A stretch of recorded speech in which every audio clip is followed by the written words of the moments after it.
Assalamualaikum, saya Amirah Adlina binti Muhammad Fadil. Saya dari kumpulan 1, nombor matrik saya 2022738897.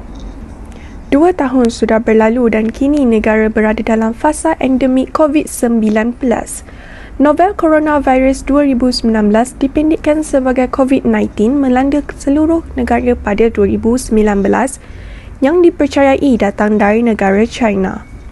Kes pertama COVID-19 di Malaysia telah disahkan pada 25 Januari 2020 yang melibatkan 3 warga China yang masuk ke Malaysia melalui Johor dari Singapura.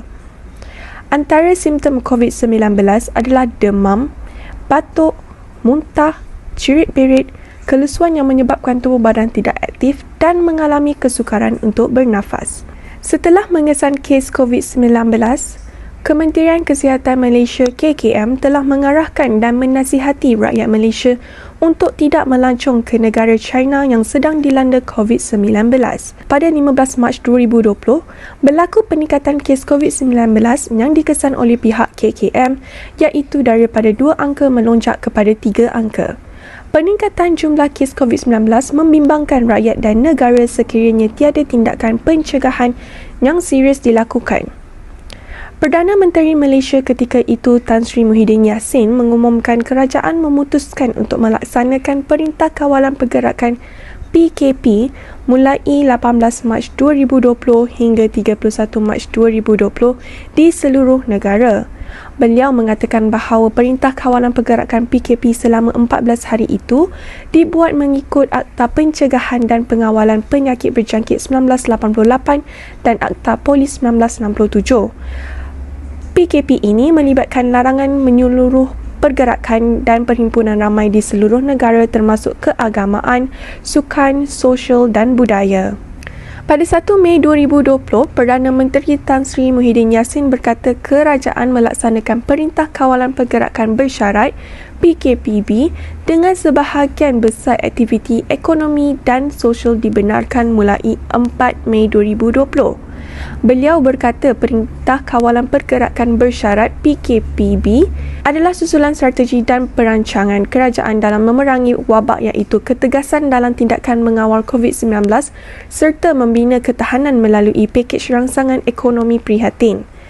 Kita telah bersedia untuk memulakan pendekatan ketiga iaitu membuka semula aktiviti ekonomi di seluruh negara secara terkawal dan berhati-hati.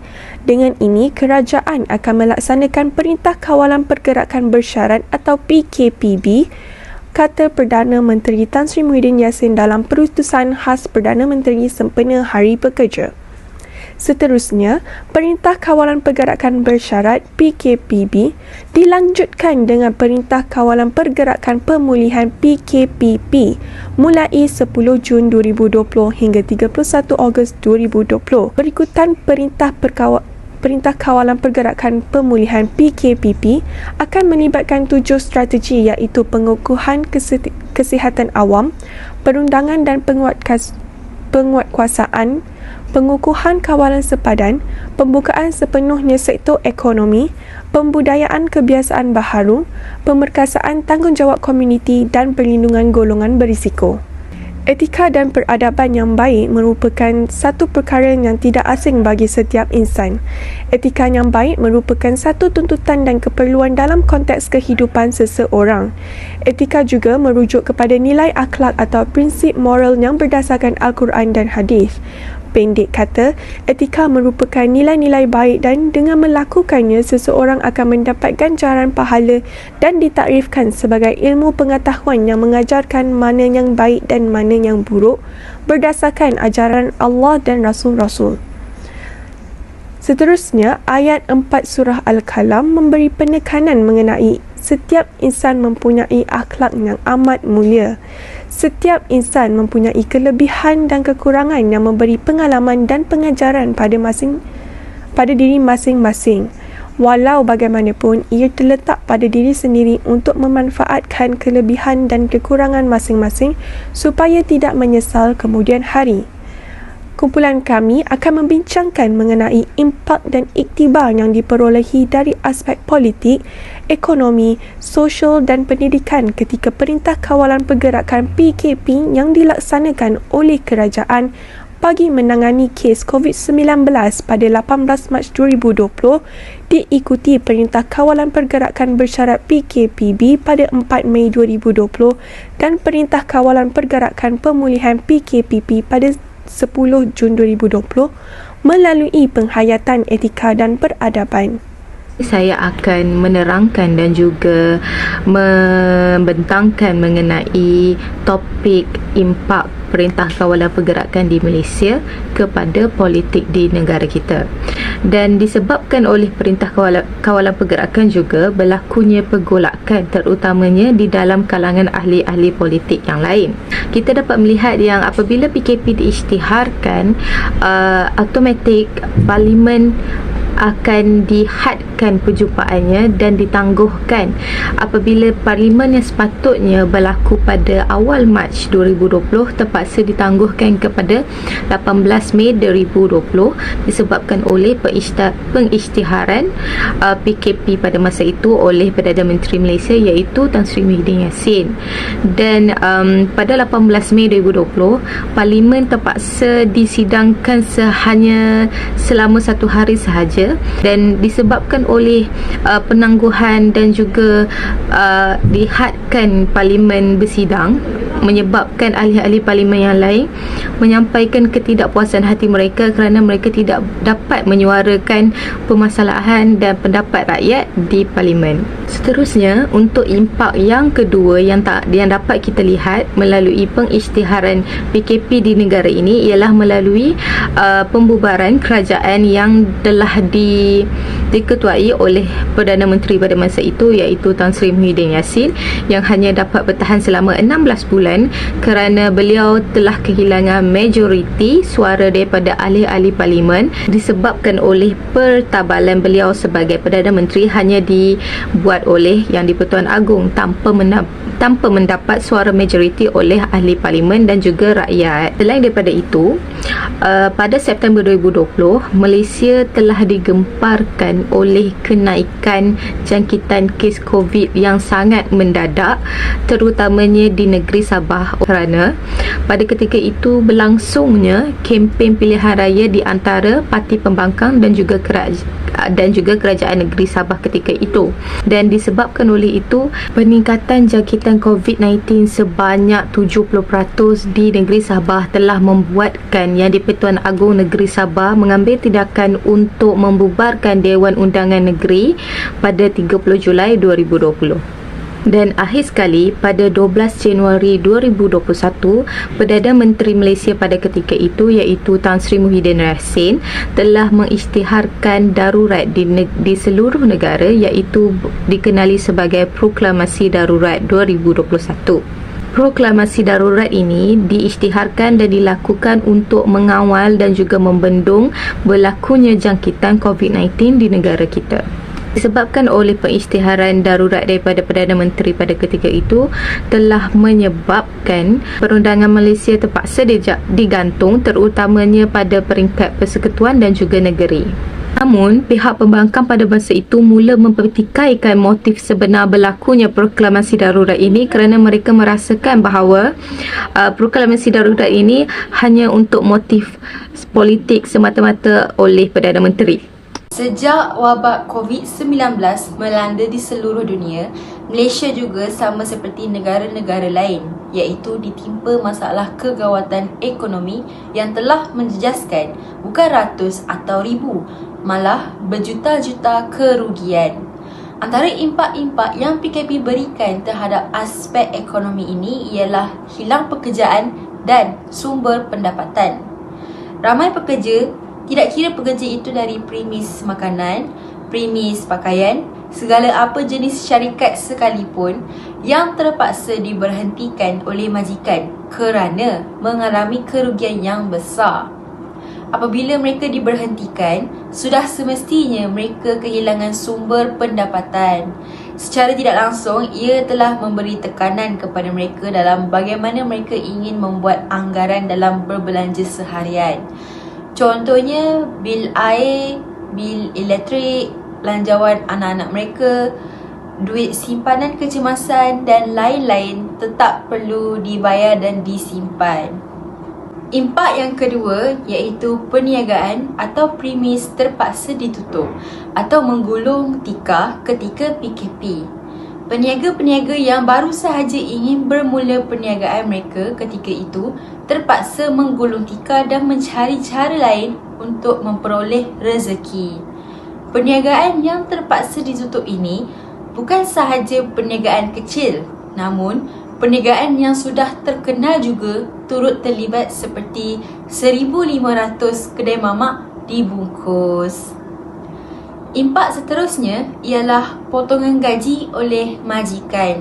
Pada pendapat saya, di sini kita tidak boleh salahkan majikan kerana mereka juga buntu dengan situasi yang penuh kejutan ini di mana kita semua langsung tidak jangka tahun 2020 akan diuji dengan wabak COVID-19.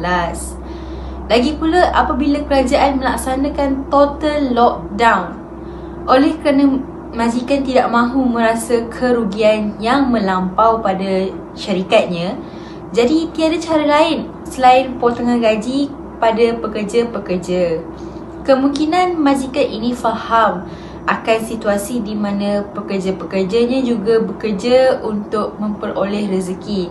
Tetapi dengan potongan gaji itu, serba sedikit dapat selamatkan syarikat dia dan selamatkan pekerjanya daripada sebarang kesusahan dan tekanan. Akhir sekali, kegiatan pelancongan tidak dibenarkan dan kerugian servis pengangkutan. Oleh sebab arahan sekatan jalan raya yang dikuatkuasakan oleh kerajaan ketika itu serta tiada sesiapa pun yang boleh melancong secara domestik maupun keluar negara atas urusan pelancongan kecuali urusan yang melibatkan kecemasan atas dasar pekerjaan. Sektor pengangkutan seperti e-hailing Grab, pengangkutan awam iaitu teksi, bas pelancongan, kereta api prasarana LRT, MRT, monorail dan KTM dan servis penerbangan oleh syarikat Malaysia Airlines, Air Asia, Firefly dan Malindo. Kesemua ini secara langsungnya tidak boleh dijalankan dan mencetuskan kerugian yang dahsyat. Dari segi sosial pula, terdapat segelintir masyarakat Malaysia yang bersifat degil dan mengendahkan Perintah Kawalan Pergerakan iaitu PKP. Mereka tidak mematuhi arahan dan prosedur yang telah ditetapkan oleh kerajaan ketika itu sehingga ada yang beranggapan bahawa penularan wabak COVID-19 ini tidak benar dan hanya agenda daripada pihak World Health Organization WHO semata-mata. Secara tidak sedar, mereka yang tidak mengambil dengan serius terhadap perintah dan prosedur tersebut juga mencetuskan beberapa kluster yang amat merisaukan. Pandemik COVID-19 sebaliknya merungkai trauma kelas sosioekonomi masyarakat di negara ini yang sebelumnya kurang dibahaskan. Kelas sosial bermaksud hierarki atau kedudukan seseorang pada peringkat tertentu dalam masyarakat. Kelas ekonomi pula merujuk secara khusus bagaimana seseorang berpangkat berbanding yang lain dari segi pendapatan dan kekayaan. Contohnya situasi di mana seorang ibu tunggal yang ditangkap dan dikenakan kompaun serta penjara hanya kerana ingin keluar daripada rumah untuk membeli makanan dan semata-mata. Impak yang seterusnya iaitu masalah kewangan terhadap wanita dan kanak-kanak. Menurut Ketua Menteri Chow Kon Yu, isi rumah yang diketuai oleh wanita lebih menderita. Malah ramai daripada wanita ini yang terdiri daripada ibu tunggal dan yang bekerja di sektor tidak formal.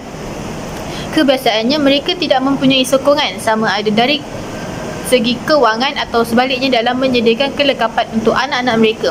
Tambahan oleh beliau, bagi kanak-kanak pula, mereka menghadapi gangguan dalam proses pendidikan dan pembelajaran. Apabila kewangan si rumah kurang, pemakanan mereka juga sering terjejas sehingga mengakibatkan masalah kesihatan jangka panjang seperti pertumbuhan terbantut dan fizikal yang lemah secara amnya. Impak yang terakhir untuk perspektif sosial iaitu masyarakat Malaysia tidak terkecuali daripada terkena impak kesihatan mental, kata bekas Ketua Pengarah Kesihatan Tan Sri Dr. Nur Hisham Abdullah.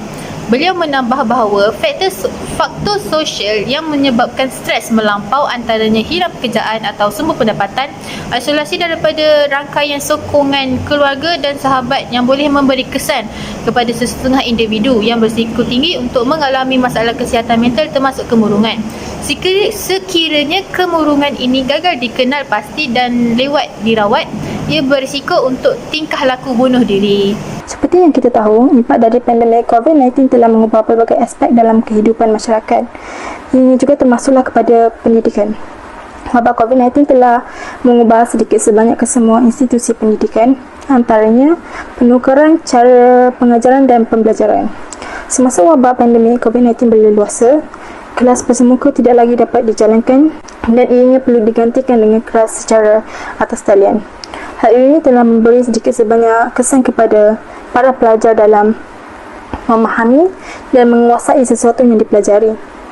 Ianya juga kerana tidak semua pelajar yang mempunyai kemudahan lengkap dalam mengikuti kelas atas talian seperti akses internet yang tidak seberapa, cabaran emosi dan motivasi serta kekurangan bahan belajar.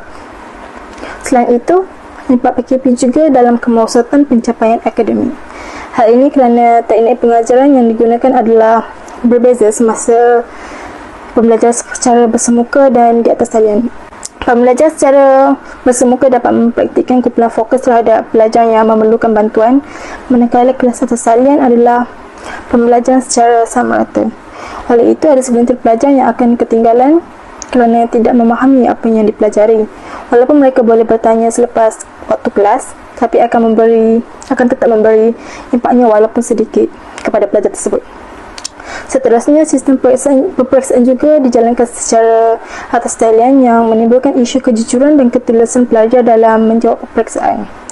Yang terakhir, ianya menjejaskan taksiran pembelajaran kerana ada aktiviti peperiksaan penting yang perlu ditangguh antara 4 hingga 12 minggu dan ada juga peperiksaan yang terus dibatalkan seperti UPSR dan PT3. Pelaksanaan ini pada mulanya untuk mengelakkan hampir 1 juta calon berdepan risiko COVID-19. Sejarah telah memperlihatkan betapa rakyat Malaysia bukanlah calang-calang bangsa. Rakyat kita mempunyai kecekalan dan ketahanan tinggi berdepan dengan cabaran. Pengalaman masa lampau telah menjadikan kita kalis pada asalkan apa jua krisis. Adakah pandemik ini akan menjadikan kita lebih kuat berbanding sebelumnya? Apakah kita mampu bertahan jika krisis ini kembali? Di sini terletaknya peluang kita. Jangan biarkan krisis ini berlaku tanpa memanfaatkan pengajaran yang diterima darinya. Antara iktibar dan cadangan yang kita perolehi dari segi sosial ialah kita haruslah menjadi rakyat yang patuh pada setiap arahan yang diberikan oleh pihak atasan. Ketidakpatuhan rakyat ia yang menyebabkan kenaikan COVID-19 ini merebak dengan cepat. Dan bagi menangani isu ini, masyarakat haruslah berganding bahu dalam menghadapi pandemik ini. Kita juga perlulah memastikan bahawa ia adalah krisis yang terakhir yang memerangkap kita dalam satu kancah yang getir. Janganlah kita sekali lagi terpaksa membuat pilihan antara menyelamatkan nyawa atau mata pencarian. Mungkin kita boleh belajar daripada Korea Selatan yang beberapa tahun lalu kurang bersedia menangani penyakit SARS tetapi telah pantas belajar daripada episod tersebut. Apabila COVID-19 melanda Korea Selatan telah dapat segera melonjakkan diri berpandukan pengalaman lalu. Sebagai masyarakat Islam juga, kita haruslah berpegang teguh pada agama bagi mengelakkan diri daripada stres sehingga membawa kepada kes bunuh diri. Kita juga haruslah sentiasa bersedia untuk mengubah pemikiran melalui pelarasan yang diperlukan ke atas garis panduan dan dasar. Dengan usaha pemulihan negara yang kian giat menjana momentum, kita akan beredar daripada pandemik ini dengan menjadi lebih kuat dan lebih kukuh. Kita perlu membina atas daya momentum ini bagi mencapai impian kita untuk melonjakkan Malaysia kembali bagi menjadi sebuah negara yang lebih baik daripada yang sebelumnya. Melalui perspektif pendidikan pula, kerajaan haruslah mengusahakan sesuatu yang mampu mengembalikan semangat pelajar. Pandemik COVID-19 memberi impak besar kepada pelbagai sektor dengan bidang pendidikan sama ada peringkat rendah, menengah maupun pengajian tinggi tidak terlepas daripada kesannya.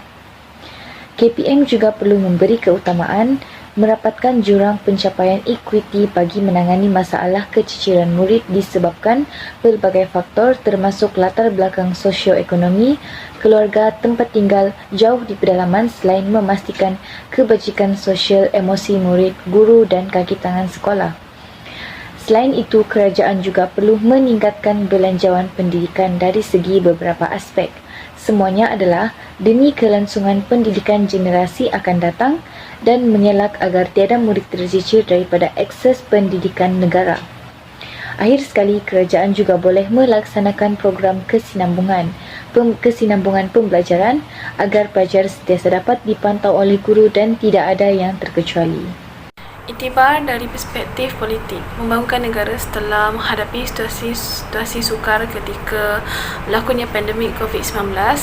Ketahui bahawa situasi seperti pandemik COVID-19 mungkin akan berulang lagi, maka negara serta pada para menteri perlu sentiasa peka dan bersedia dalam kawal setiap aspek termasuk rakyat. Dan yang ketiga, tidak mencetuskan suatu pergolakan dalam kalangan ahli politik apabila rakyat dan negara dalam keadaan tidak aman akibat daripada pandemik COVID-19.